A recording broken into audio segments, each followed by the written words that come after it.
singsing na naipangako ko sa Birhen ng Antipolo. Ginoong, mayroon po ba kayong rosaryong benitado ng Papa sa Roma? O ang mga hiyas na nakapagpapatawad ng kasalanan kahit hindi na mumumpisan? Tama!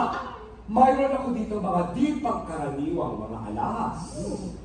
Mayroon akong kwintas ni Cleopatra, mga singsing ng senador sa Roma at hikaw ng mga kinagresya.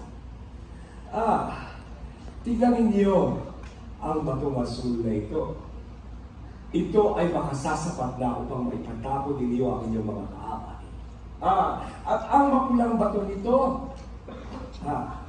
ito ay makasasapat na upang maipantubos ninyo sa inyong mga nasanlang anak. Mayroon ako dito ang isang baon ng lapis lasuli na siyang lunas ng buhay at kamatayan. At ang isang dakot sa mga alahas na ito ay kayang magpaluha ng buong bahay. Sige, pumili kayo ng mga alahas na gusto ninyo at kung hindi ninyo ako mabayaran ang salapi ay magpalitan na lamang tayo ng mga iyas. Ito po ba yung maaari kong ipagpalit sa aking pulseras? Maaari!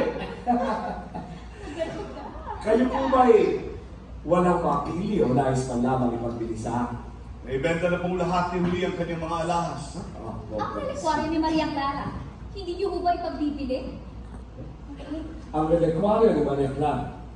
Ang relikwaryo iyon ay bigay ni Basilio kay Huli. Nabigay naman kay Basilio ng isang ketong kanyang ginamot na pinagbigyan ni Maria Clara. Ang relikwaryo rin iyon ay naglalaman ng isang banal na relikyang bigay kay Maria Clara ng kanyang katipa si Ibarra. Maaari ko po bang makita ang relikwaryo?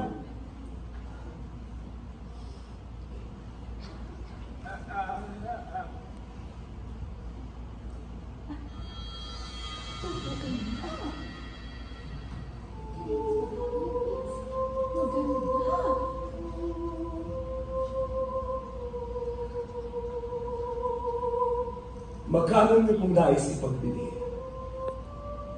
500 piso. Kung ako, itatama ko na lamang ang relikwaryo niya na parang isang relikya.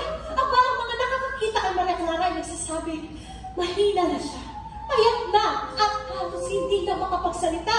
Kaya iniisip ng marami na siya'y mamamatay ng isang santa, lalo na pinupuri siya at pag-isabi na kanyang kompesor. Inuulit ko 500 piso. Kung inyong mamarapatin, Don Simon, tutungo lang ako sa bayan upang tanungin ang aking anak. Don Simon!